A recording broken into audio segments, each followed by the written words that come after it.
Hello, I show you how to hard reset on Samsung Galaxy C7 Pro. Turn off the phone.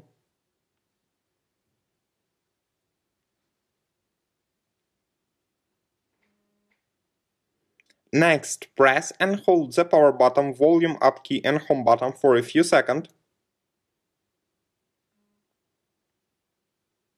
Use volume key and power button to select factory reset.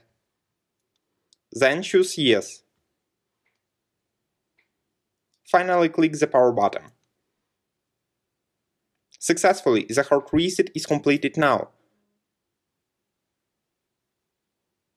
Subscribe to our YouTube channel and rate the video.